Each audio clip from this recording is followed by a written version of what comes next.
Okay.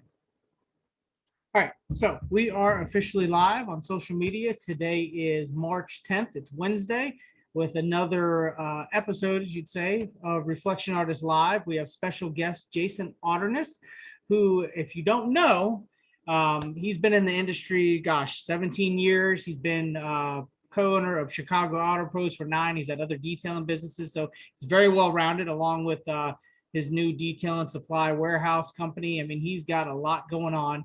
And if you don't know, he's also got a big name for having the $10,000 detail, which we'll get into later into the podcast. But just want to introduce him and then, get a little background for those of you who don't know who Jason is, how he came up in the industry, where he started, and of course, to where he is relevantly now. So Jason, thank you for being on, and I'll open it up to you and giving us your little backstory. Thank you, Justin. I'm honored to be on. Yeah, my backstory. I have a lot going on. You said all that. I'm like, whew. Yeah. I got a little anxiety. When you hear it, you're like, wow. I got stuff to do. Yeah, it's been a long journey. It's been a fun journey. I started in Atlanta, Georgia, doing mobile detailing. I have a weird love for mobile detailing. I loved when I started mobile detailing because it was just such an, I don't know, it was just such a freeing. It was my first entrepreneur business that I had for myself. And it was just one of those things where I felt so free doing it. I could just go out there and I was responsible for any money that I made. I didn't have to answer to anybody. It was just a cool, freeing experience. Actually, the way I got into the business is I started at a car wash, and I was a sales guy for the car wash, and I greet people as they come in and just show them the different menu of services that we had to offer. And my manager there was nice enough to let me detail in the back, and I just started detailing cars for friends and family, and really just. Was that your first experience with hands-on detailing? Yeah, I never detailed before. I didn't, and this is before YouTube and before Facebook and all the social media stuff. So there wasn't much out there on how to be trained to be a detailer. What year and age? What year was it? What age were you? Roughly? I was 20 years old. It had to be, I think, 2002 when I moved down to Atlanta, Georgia. Completely different industry at the time, that's for sure. Yeah. I mean, I didn't know anything about paint correction. I didn't know, it was just washing cars, just washing waxes at that point, and interior details. It wasn't about core services. Yep. It wasn't about paint correction. It wasn't about protection even, or ceramic coating, nothing. But yeah, it's kind of unique how I started, because I know a lot of guys go through this, and now in 17 years, I want to give back to the industry. So I try to, anything that I have went through in my own personal business journey, I try to share as much as possible. So how I got started, I hear guys all the time, well, how did you get started? I don't have any money to get started. I didn't have any money either. I had nothing. I mean, I barely had a car that ran. I was working 2 or 3 jobs at the same time. I had 3 or 4 roommates. And the way that I got the money, I didn't borrow any money. I didn't, go out for a loan or anything. I didn't have any family or friends to give me money. I actually solicited everybody at work. So I worked in a restaurant, and I put up a sign-up list, and I'm like, hey, I'm starting a business. I want to start a detailing business. I need to buy equipment. So I got 20 people through my friends and coworkers to sign up and prepay for a detail. It was $100. So I charged $100 a detail, and I got 20 people to sign up. So I had $2,000 cash to start the business. So I actually went out and I got not a lease, but I bought a van, and I put a small down payment. And with the extra money, I went and bought a vacuum, a cheap carpet extractor, buckets, and enough water and stuff to actually put in the van. I actually had a 55-gallon drum with a sump pump at the bottom and just a garden hose. So I didn't even have a pressure washer. It was just whatever I could buy with $2,000, and I was off. And I kind of learned on those 20 cars that I did. Eventually I got some business cards and just grew my business as I could. Did you get feedback from the customers as you went, just to kind of get a feel for what the likes and dislikes were and things of that nature, since it was all still fairly new? That's how I learned. I mean, literally, looking back on it, I don't know why. I had no clue what I was doing. And I learned by people telling me what I did wrong. So if I missed something or I didn't clean something properly, I learned by customer complaints and eventually got better. And at that time, that's when I kind of found the Auto Geek forums, and it was kind of like this, open. I'm like, holy crap, there's other people talking about this stuff.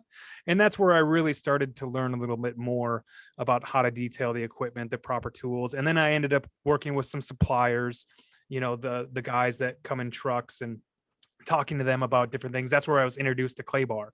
The Yeah. supplier brings out this clay bar, and he's like, do you clay bar Oh. cars? I'm like, what? I've never even heard of a clay bar. What does it do? And that's where he told me. He's like, well, this is a clay bar. This is what it does. You should be using it. So I'm like, okay, cool. So yeah. And what in your area at the time, what were the box truck distributors as far as the brands that were offering in your area? There was in Atlanta at the time, it was a company called AIM.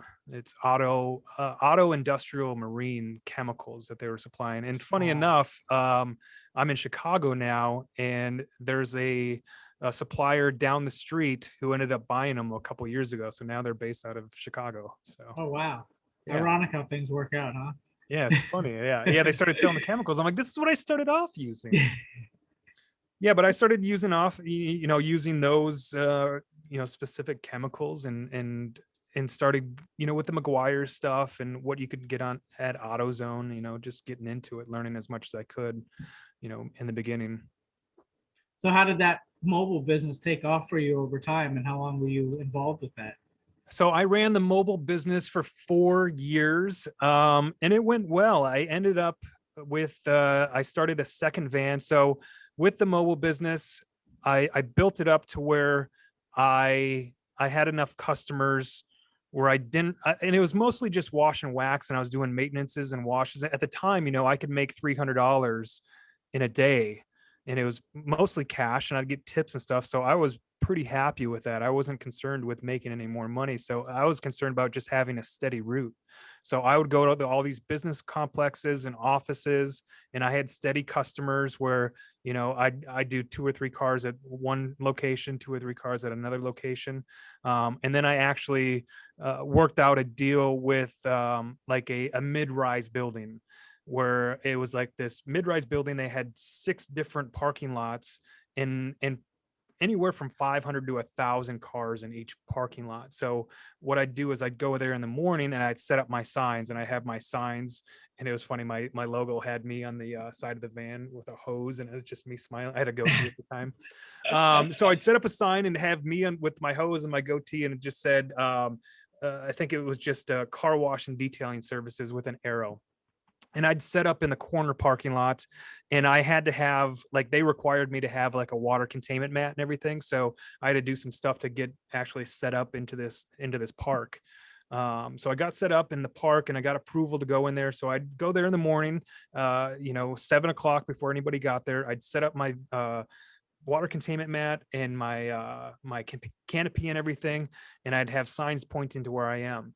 And customers would come into the parking lot, and they would drop their car off with me, and I'd have a little clipboard, and I'd go through my whole spiel. What are you looking for today? And it was mostly just washes and wash and wax type of stuff. I wasn't doing any big details. So I could do 6, 7, 8 cars in a day.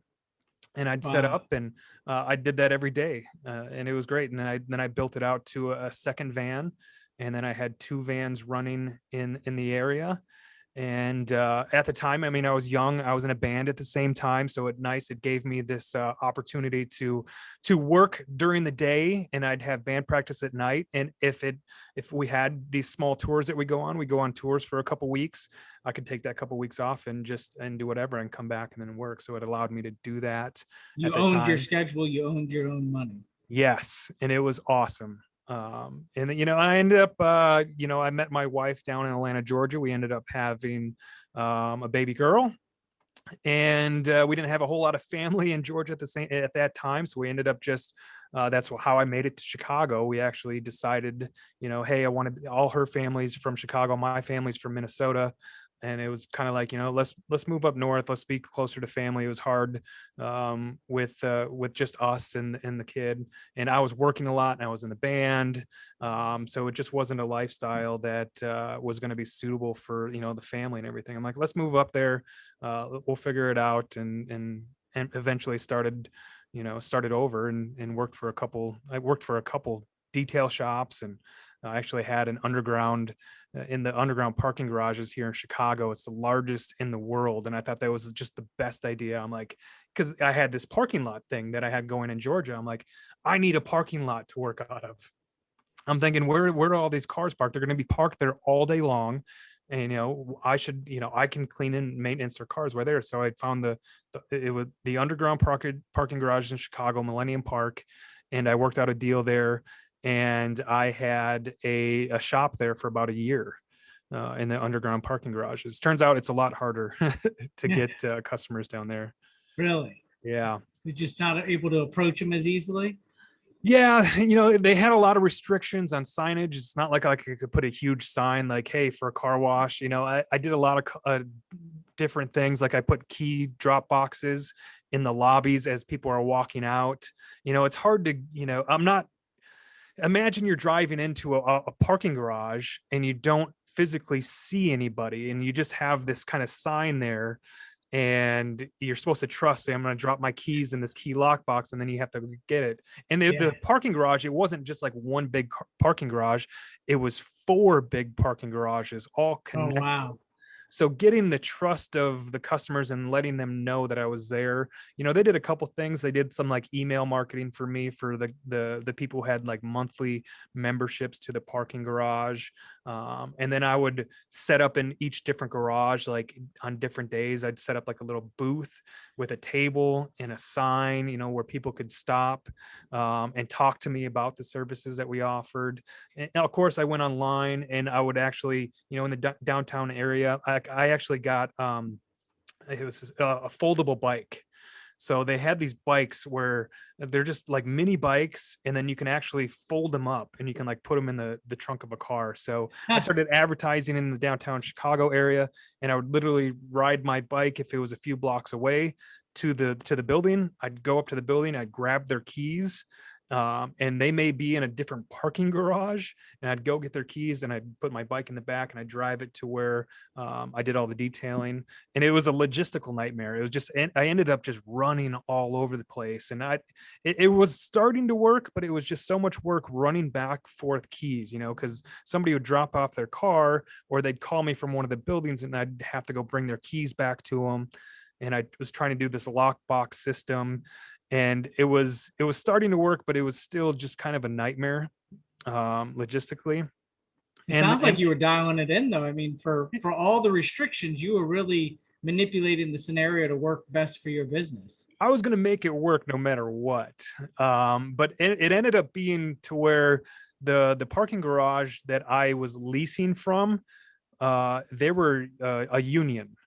And the union actually came into and talked to us and said, I had like 2 employees at the time, and they wanted us to become a union. I mean, it probably would have been the first unionized car wash in the country. But because I was leasing from somebody who was in the union, they wanted me to be in the union also. And they sat me down and explained to it. And with the union, if you know anything about unions, you have dues, you have insurance you have to pay, and then you have minimums that you have to pay your guys and meetings and all this stuff. And I was like, this doesn't make any sense for me. Like, I don't want to be a part of the union.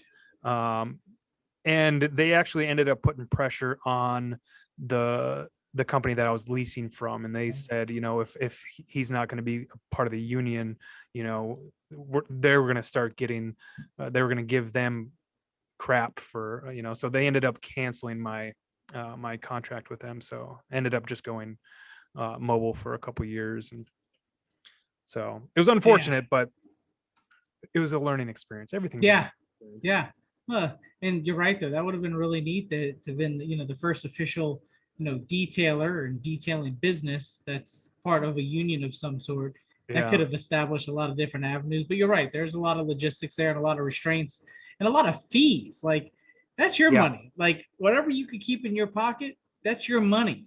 Other than Right. payroll and some overhead, the Yeah. rest of it don't touch. Yeah. Don't touch Yeah. my money. I have no reason to give it to you. So just because I have a stamp or a certificate that puts me in your union, like, nah, Well, that, that money has to come from somewhere, and it's going to come from your customers, yeah, so yeah, this is true. Then exactly. you end up upping your prices, and that creates another issue in itself in some cases. Yeah. Yeah. So So, I mean, everything led to, where I'm at now. You think back, you don't see it at the time, but everything is everything happens for a reason. It's a blessing in disguise. It's gotten you to where you're at now. So I look at those situations and the things that I've been through, and I'm like, you know what? I had to go through that to get to where I am now. So yep, I don't regret any of the stuff or any of the thing that's happened, because everything that I do, I consider a learning experience. So absolutely, I 100% agree. So once you were on the road for a couple of years, where did you transition from there? from there, I worked in a body shop for a little bit, and I was doing mobile stuff after that. I bought a truck after that, and I started doing mobile stuff in downtown Chicago. And I quickly realized that I'm going to move out to the suburbs a little bit. It wasn't working in downtown Chicago. There's just not a lot of space and a lot of room, and there's a lot of restrictions on where you can work and where you can't work. So I was like, you know what, I'm going out to the suburbs, and that's what I did. And I actually I found a body shop that I started working for, and through they were doing a dealership. They had a Mercedes dealership, so I actually started doing all their details from that Mercedes dealership, because they did all the body work, bumpers and dents and whatnot, and ended up getting real close to those guys. And it was, again, here in Chicago, it gets cold, and I did that all summer, and ended up striking a deal with them. They're like, hey, there's a building that we're looking at, and we want to start a detailing facility. We've been working together for 5 or 6 months.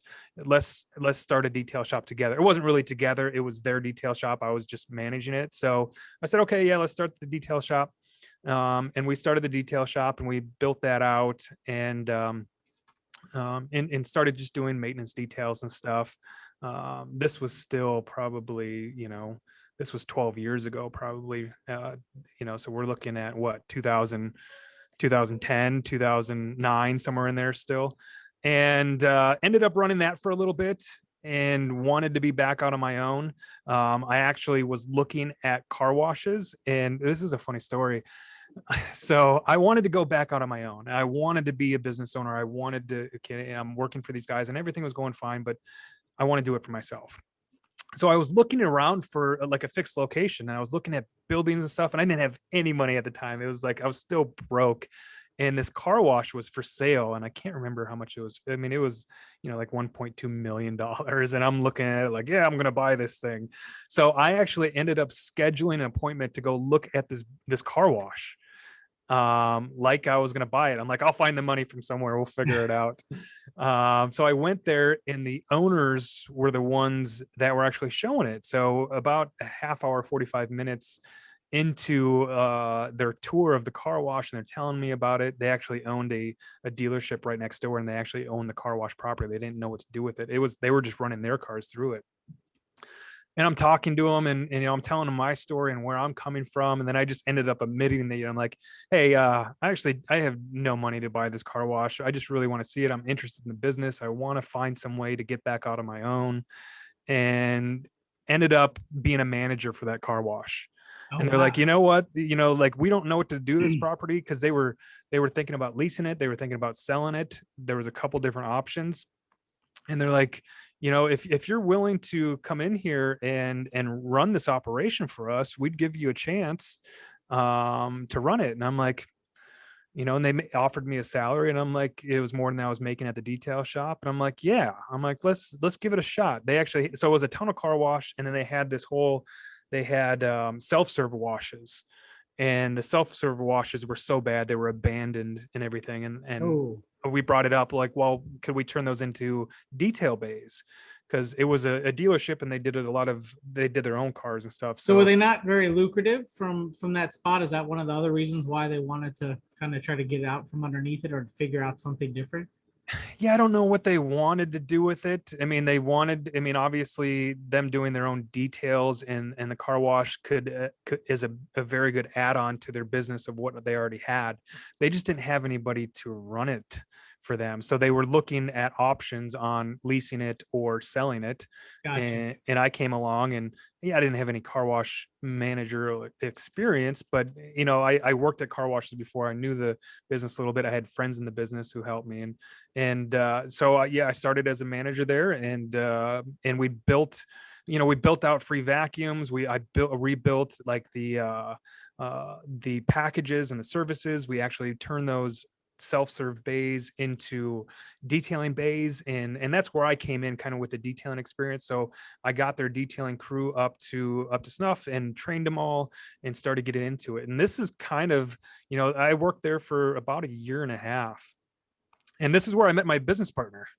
So my business partner, Greg, who was co-owner of Chicago Auto Pros, was a chemical sales guy. So he worked for Zepp, and his job was go from car wash to car wash and to sell the chemicals. So he came in, one day trying to sell me the chemicals, and we actually ended up just talking for about an hour and a half about the business. And he was really into car washing, and you felt that it wasn't like he wasn't trying to sell you stuff. He was like, he wanted to know more about car washing and detailing. And I ended up talking about my background and where I came from.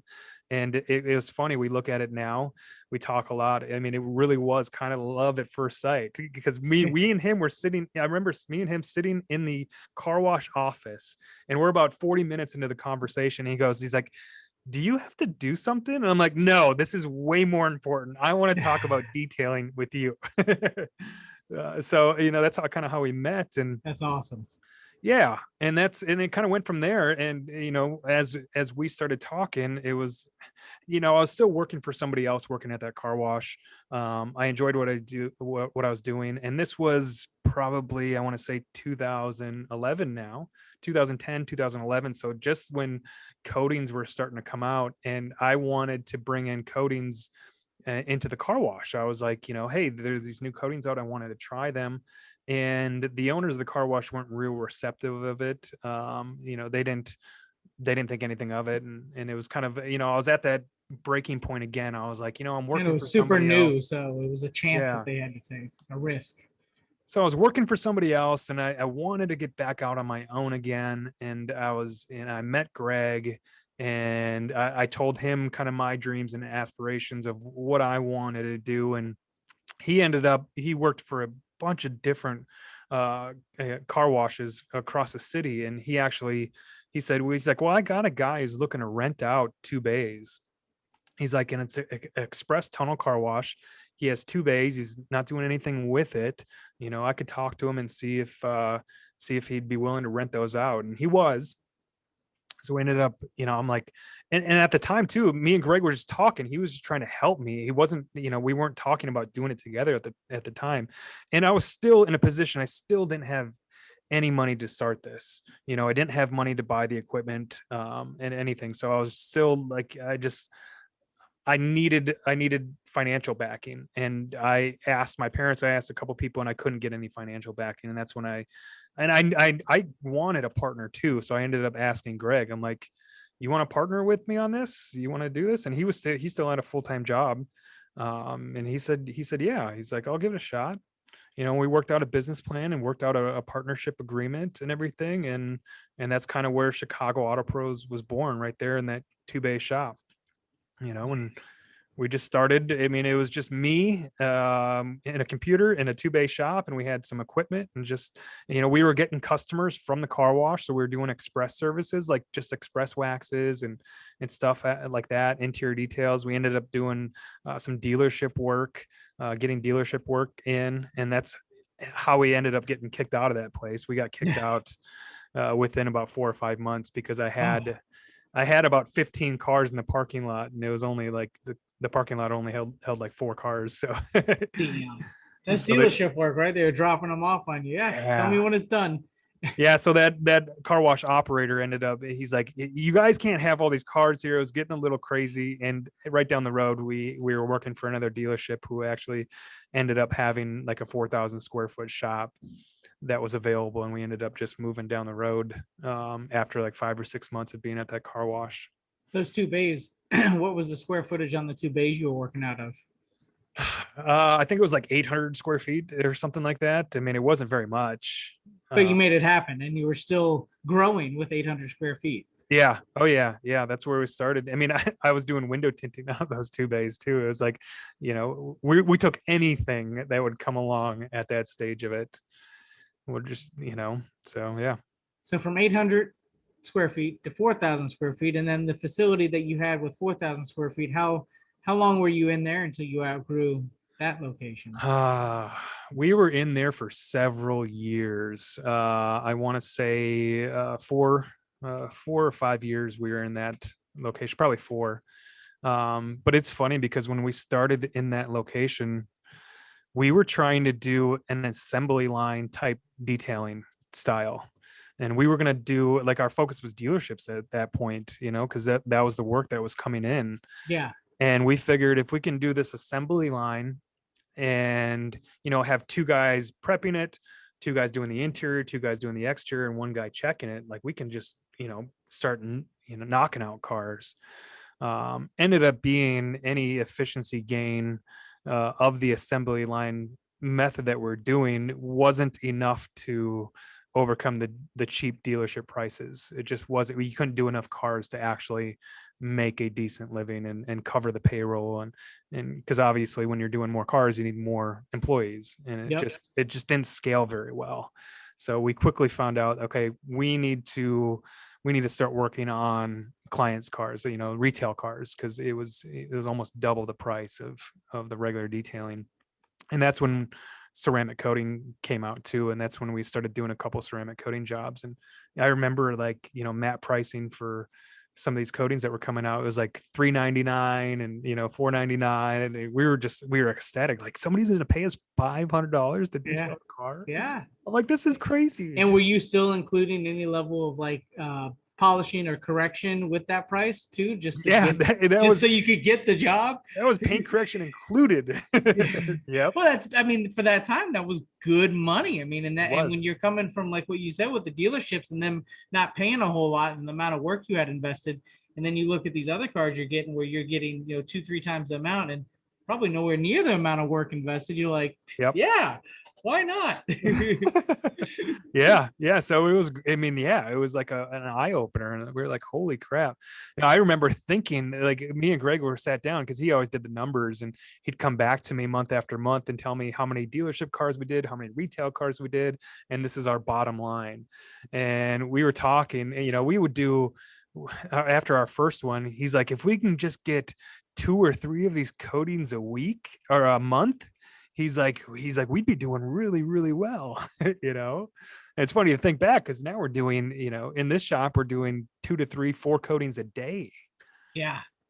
It's crazy how you look back at that. I remember my early years of thinking that per month, like, man, this would be awesome, getting outside of this normal common detailing and getting into this more paint correction and coatings, and being able to get just a couple jobs a month. That'd be great. Now you look at it today relevantly and you're like, wow, couple a day, quite a few a week, like, way better. And now it's the norm, right? Now it's like the thing that people ask for, is to where, I'm sure your early years, how was that, trying to have to explain why they needed a coating versus what they're used to hearing as a wax or a sealant? I'm sure that was a difficult uphill battle, like everybody else. Oh yeah. I mean, as you know, when coatings first came out, there was a lot of misinformation.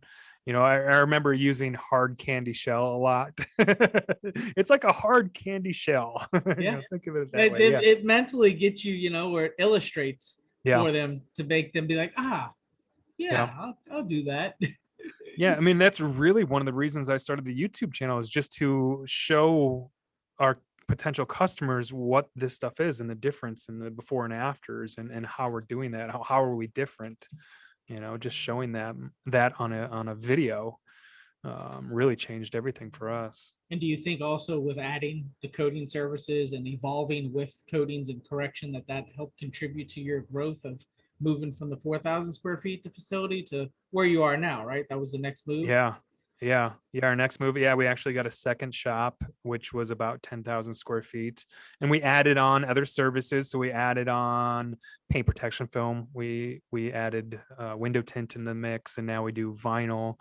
We work with some subcontractors doing dent repair and then wheel refinishing too. So yeah, as much as we can to offer our customers. And that's, yeah, it's a huge advantage to be able to come to a shop and have all those protection services done at one location. Now, with this day and age, I'm seeing a lot more detailers finally adding different revenue services, which is awesome. And Yeah. I think the whole pandemic issue that created that opportunity for a lot of people to think outside the box. Yep. Which I'm so ecstatic to see that happen in our industry, because so many of us, like yourself, have been preaching about different avenues of services and revenue, how it could help you other than just focusing on shiny paint. Yep. And what do you think the biggest learning curve was between window tint and paint protection film? Which one do you think was more time and money that just went down the drain to learn it and get it right? Yeah, I mean, well, paint protection films is going to cost you a little more to learn it. So for me, window tinting, I went to window tint school back when I was doing the mobile business. So I actually went to window tint and dent repair school in Florida at the time. And quickly I did dent repair, and I sold the tool as soon as I got back to Georgia. And I was like, that's not for me, but I continued doing window tinting for a while. And both those services, both paint protection film and window tinting, it's a lot different than detailing. Like detailing, I feel like you can almost teach anybody how to detail, how to clean a wheel, how to polish paint, in a relatively small amount of time. With paint protection and window tint film, you can teach them the fundamentals, but a lot of it's muscle memory and practice and repetition. So anytime we have somebody that we're training for window tint, I mean, I can teach you exactly what to do in 3 to 5 days. But for you to be good at it and efficient and have put out quality work, it's repetitive practice. I mean, it's going to take you 6 months to a year to be able to become, to call yourself a professional. In those learning moments, that learning curve there, it just takes time.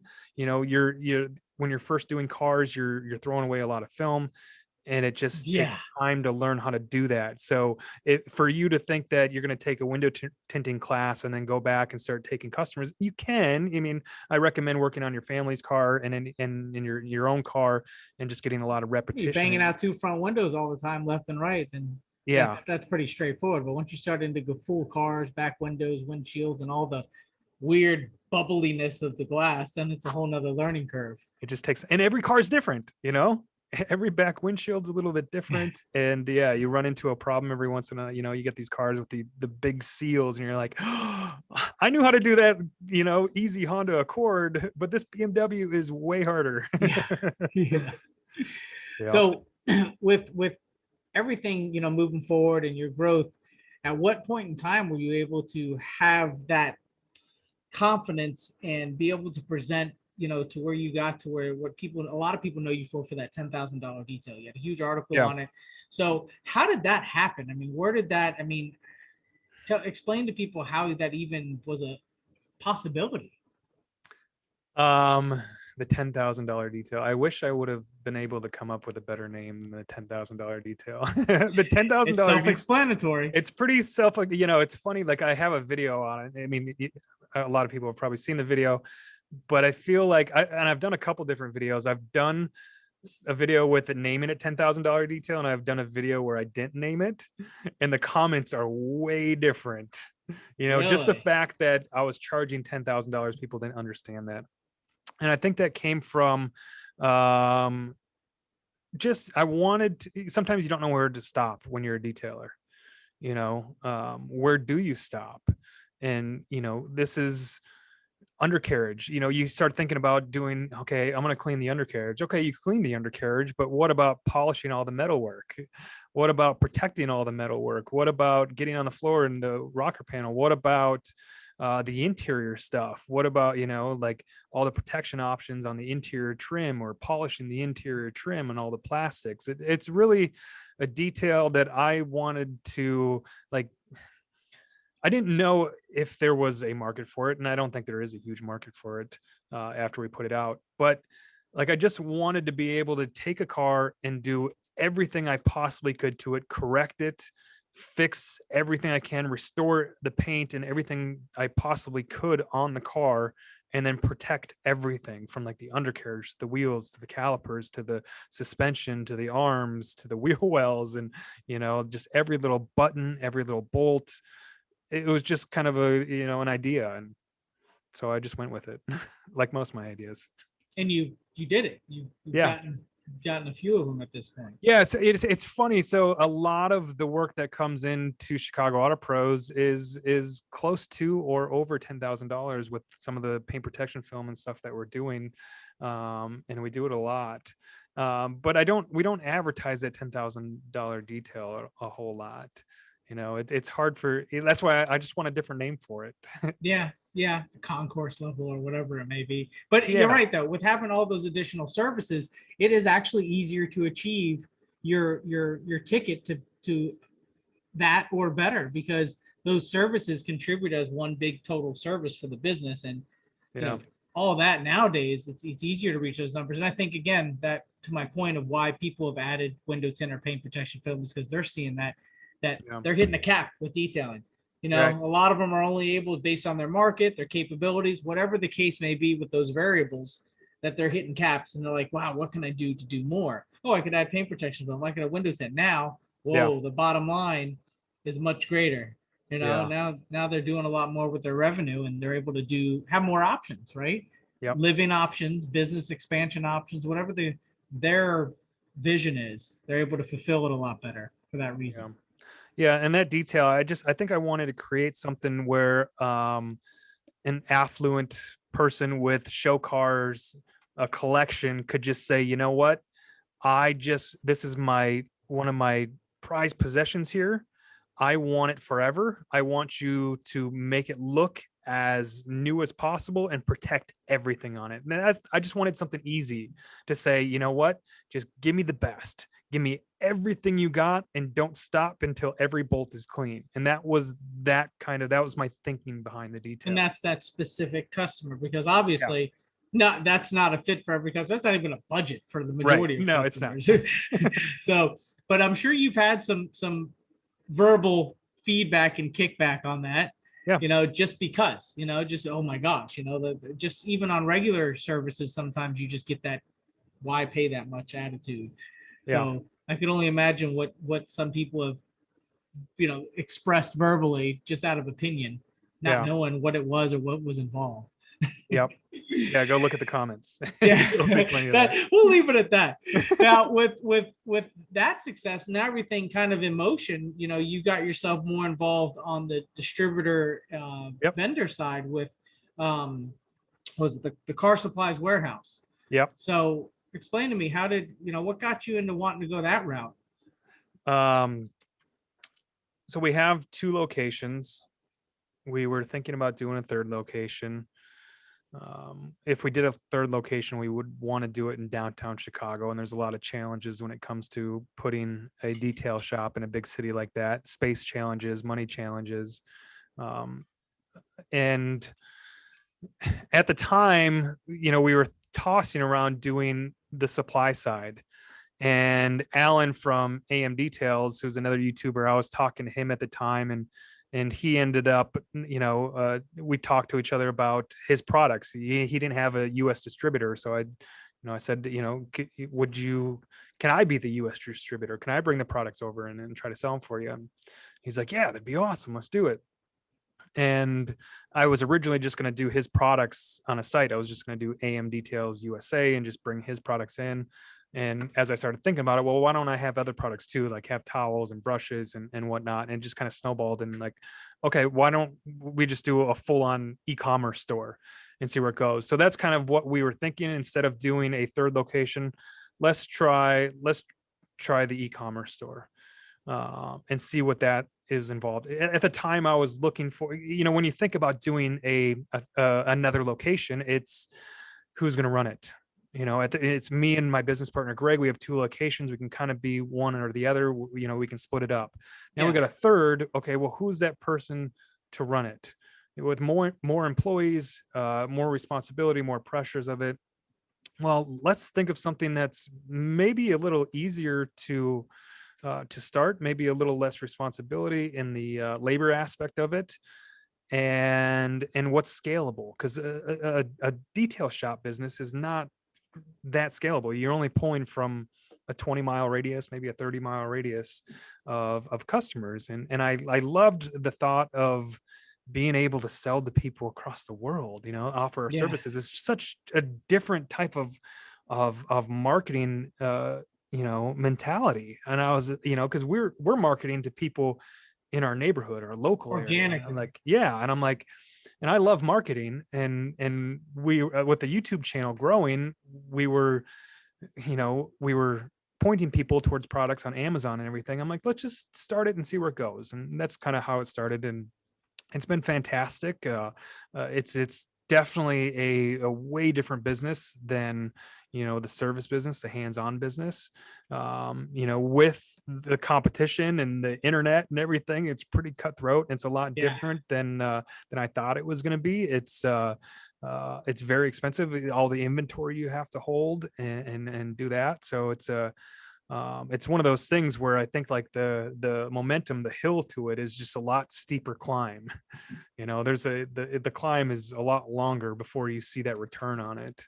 Are you doing anything out of any of the locations in regards to sales on site with the products?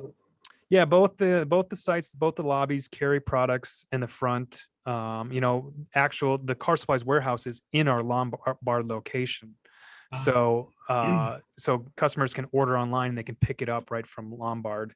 So that's nice. And in the other location, we do have the lobby, and we have a bunch of shelves with a bunch of products that are selling up there.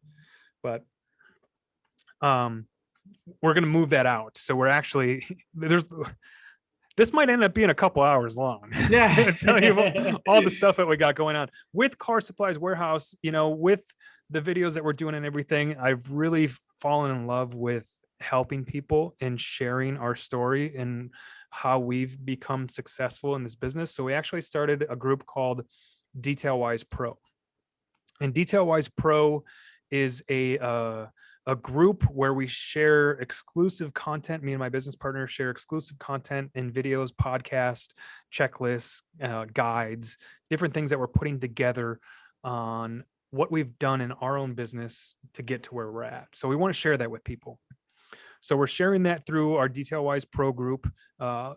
When you're in the group, you get free shipping from Car Supplies Warehouse, and then when you're automatically into our wholesale plus account, and then we do live Q&As each month, just private Q&As with all the members, and then we have a special member chat.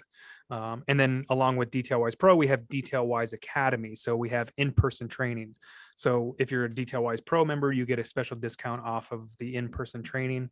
And we have guys come in, and we've done a couple big events where we have multiple, 20, 25 people come in, and we do hands-on training, technical training, paint correction, how-to stuff. And then we do business training along with it. And then we've started some custom one-on-one individual training with the stuff. So I'm at a point where I want to give back to the industry. There's only so long that you can detail. And I feel like I have some issues with my wrist and my arms and my knees and my back and everything. So it's really, I still love detailing. I have a passion for it. I like to do it, but to physically do it every day, I know that's not sustainable.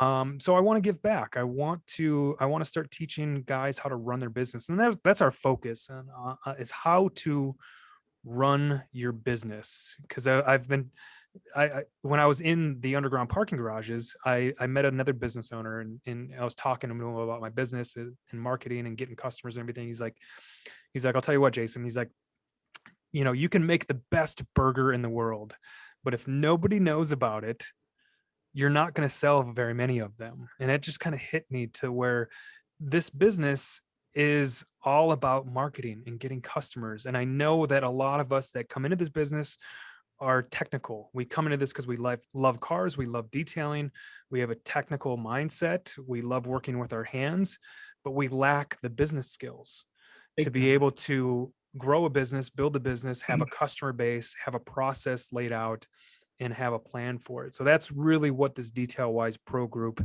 is all about, is just teaching individuals that are coming into this business or who are or even in the business right now who want to accelerate their growth in their business and kind of learn from what we've done. That's what we're just sharing, what we've done in our business, and this is what's worked for us, and these are the mistakes that we've made. Don't do this stuff. Yeah, no, and that helps when you have like the background that you've shared and the success of Chicago Auto Pros being so well known amongst those who know what's going on in the detail industry, and then you offer feedback on how to help get them there based on your personal experiences. That's just more credibility to them to listen to you, intently listen to you, Yeah. because as you know, and I know that if you get somebody to try to talk to you about detailing, but they've never picked up a polisher, for me, I'm just like, it goes out. It's like, you're going to tell me about how to detail, but you've never picked up a polisher. Yeah. I'm sorry, but I can't listen no more. It just Yeah. doesn't fit for me. It's not comfortable. Now you give me a background story and let me know your success as credibility, then I'm like, I'm all ears. Right. And that I think will add more to the success of Detail Wise and the academy and everything of that nature, because you have that to come to the table with as your arsenal. Yep. Like, listen, I've been there, done that. I can relate. I got you. Yeah. Well, with the advancement of everything and ceramic coatings and paint protection film, I just think there's a lot of opportunity in this industry for guys. There is. So And I could definitely tell you that this whole ceramic coating thing, your time frame of getting involved, my time frame of getting involved in those early years, it has contributed to being able to be more successful when you dial in. Yes, the application, that's the easy part. That's the byproduct. It's the business side on how to offer, sell, and show the benefits on why they want this so they could Yep. spend the money. And Yep. with you versus the competitor. Yeah, exactly. That's where it becomes a chess game. Yeah. Yeah. So back to Car Supplies Warehouse, it's grown a lot, and we need to move it out of our Chicago Auto Pros location here. So I have a problem, Justin. And I think a lot of detailers have this problem too. It's not being able to say no. And that comes in a lot of different forms. I have a hard time saying no to any jobs. That's why I don't work the front desk anymore, because I'll say yes to everything. Yeah, we can take it on. Yeah, we can do it. Yeah, let's fit it in. Don't have time, but we'll still take it. Yeah. And then I have a hard time saying no to myself, my ideas that I have. And I feel like I have a lot of good ideas, but you can't do them all. And one of the good ideas that I've had recently was, well, we have to move Car Supplies Warehouse out. We know that there's not enough space, and Car Supplies Warehouse right now is not profitable enough to pay its own rent or pay for a building. So I have a business coach, and he kind of challenged me. He's like, well, you got to figure out if we've been looking at buildings and stuff, and I found a building that we actually want to buy, and it's actually a lot cheaper to buy it and pay a mortgage than it is actually to rent it. And that's kind of why we're looking to buy. And he's like, well, you got to challenge yourself, and what are you going to do with it other space to make money? How can you get that building for free? So I was like, so I thought about that for a couple of weeks, and I had a couple ideas about, car storage and, maybe taking on warehousing for other companies and stuff. And I had a couple ideas, and Greg's always had an idea of doing a self-serve car wash, but for detailers. So inside a DIY detailing base. So we came up with that idea. Well, how about we get this building? We only need half of it for where we're at with Car Supplies right now, and the other half we can put 4 or 5 bays that we could rent out to customers and other detailers. They can come in here and rent it by the day, the hour, by the week, or whatever, and have a facility that they can work out of, like a self-serve car wash, but it's dedicated to detailers. You have the nice lights, it's inside, you have a nice pressure washer, you don't have a brush on the wall, you have access to polishers and extractors. You could rent them right from our facility. So that's our next step here. We're looking for a building for Car Supplies Warehouse, and we're actually going to do 4 or 5 DIY detailing bays out of them. Nice. Because I think Yeah. for our customers, like, we don't offer car washing anymore. And it's a really a huge pain point when you're detailing a car and and they just spent whatever, a lot of money on us making their car perfect, and they ceramic coat it, and they're like, okay, how do I care for it? Where do I take it now? And we're like, don't bring it back here because we don't want to wash it. So Well, I mean, you have other maintenance services though. They're just not yeah, the smaller things that tie up yeah. time. Gotcha. We do car washes for our existing coating customers. We do a monthly membership, but anybody who wants a car wash that hasn't gotten their services done here, we don't I'm the offer same them. way. I know if you're an existing customer, you get maintenance services as much as you want, as often as you want to spend money with us. But if I've never seen you before, we've never worked on your car. Yeah. It's just hard. The way you're set up in a detail shop, it's hard. The margins aren't there, because in a car wash, a tunnel car wash, you have the volume that's going through, Yes. and it works. Like, if you could have a hand tunnel car wash on a conveyor, that works. You can get that car out within whatever 15 minutes. But here, you have a customer coming in, you have to talk to them, you have to fill out an invoice, you have a front office person, then you got to bring it back to the preppers, and they have to do their thing. And the hand car wash is an hour if you're doing the inside. And it's just not, you can't get the volume to make the numbers work. You have to either charge an astronomical amount for a car wash. You're charging $95 for a car wash, and people are like, it's just a car wash, you're charging $95. Well, that's the way we do it and we're set up. That's what we have to charge to be able to make a profit, so it just doesn't make sense for the customer, doesn't make sense for us to do. So there's that side of it, and there's the side of, let's face the facts, is most of the majority of the people who just want the wash and vacuum aren't the right customer for the business. The worst reviews come from car wash customers who expect way too much. Oh yeah, from a car wash. Yeah, and that's the problem. You're walking into a muddy territory. Yeah. It's just going to get mud on you no matter how light-footed you are. Yep. It's better just to stay away from it and not deal with it. And you don't want to taint your reputation just because of picking up, pennies over dollars. Exactly. Yeah. That was a hard lesson that we learned over COVID, because during COVID, when it first came out, we eliminated car washes, and we saw our bottom line go up. Yeah. Because we didn't need as much labor. We didn't have all this, in and out. I mean, because we were doing 8 or 9 car washes a day. It's a lot of people in and out. We needed an extra office person just for the car wash customers.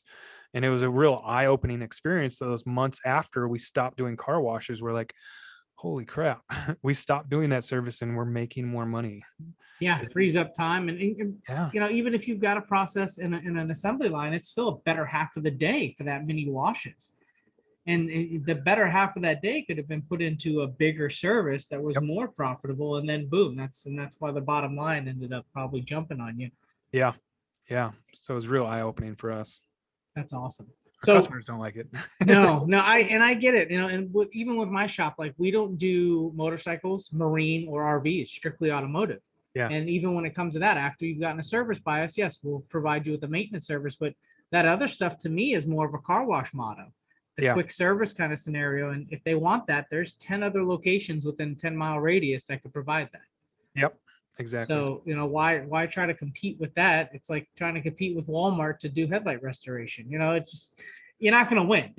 Right. So, but we are, and there's a lot of content, and I appreciate it as far as being on with me, because we covered a lot of ground. But we are at a time frame in regards to that hour for the podcast. And for that, is there any anything that you could give to people who are listening as far as words of advice that would help people? I know you've given a lot already, but then I've even reiterated some things in my head, which is always nice to hear. But is there anything you could do in regards to words of advice that you could give to the people who are listening and watching? Yeah, I got lots of advice. I could talk. I love talking about this, and I really do. I love motivating people as much as possible. Patience is something that I've never had, but I'm learning to have it. And it's really important, because I talk to a lot of guys who I'll talk to for a little bit, and they, how do I get more customers, or how do I, it's not working, And then I asked them how long they've been in business, and they said, I started in June. Okay, you've been in business for 4 months and you're okay, and it's hard. And looking back, it's kind of the same way. It's just, this is a unique industry. There's a lot of opportunity if you can stick with it, if you can have patience, if you can work hard every day and develop a reputation and get your name out there. And it's not an overnight success. It's small bites, one day at a time, 1 week at a time, 1 year at a time. You get up, you do as much as you can every day on developing your business and getting your name out there, getting your story out to people, and getting your process, and it will work. I promise you, it works if you have the patience and the work ethic. It works. Just keep going. Yeah, no, 100% agree. I mean, that's any athlete, anybody of success as an entrepreneur, movie stars, artists, they all had to start somewhere. They started with the small jobs and worked their way into the big jobs. But you're right, there is no overnight success with that. It's patience. Absolutely. Yeah, 100% agree. And how, as a plug, how would people find you, Chicago Auto Pros, and the Detail Supply Warehouse? Yeah, carsupplieswarehouse.com. Sorry. Chicago Auto Pros. Car supplies. Carsupplieswarehouse.com. Yep. Chicago Auto Pros YouTube page. And then Detail Wise Pro. If you go to carsupplieswarehouse.com, we have all the information on our Detail Wise Pro group and then our wholesale programs on the site. And that site there is, our motto is tested, proven, packed. So I love doing videos and testing products. And, that site is a collection of products that I would use in my own detail shop. So they're proven products that I would use, with myself and Chicago Auto Pros. So, they're good. Yeah.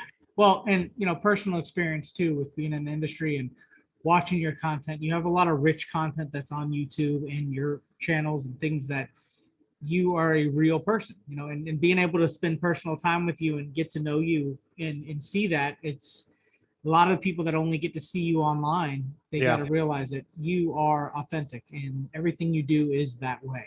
Yeah. And we definitely, as a detail community, seeing that, appreciate it. And thank you for being on and taking your time out of the day too, to be able to spend an hour with me and get your story across to those that hopefully you inspired multiple people to know that they can bust their ass and get there, especially in the time frame that you did it. You know what I mean? Because you have a very, very respectable and large operation, and it's very neat to see that, and even further grow more, which is awesome. So, no, I appreciate that, man. I appreciate the opportunity to be on the podcast, man. Thank you. Awesome. Well, Jason, thank you. And thanks everybody for watching. This again was episode 19 for the Reflection Artist podcast, which you can find on all the podcast platforms. You can visit the Buff and Shine social media page, the Reflection Artist social media page, and find any of our previous podcasts along with this one with our special guest, Jason Otterness of Chicago Auto Pros. Thanks again, Jason, and everybody else. Take care. Later, guys. Thank you.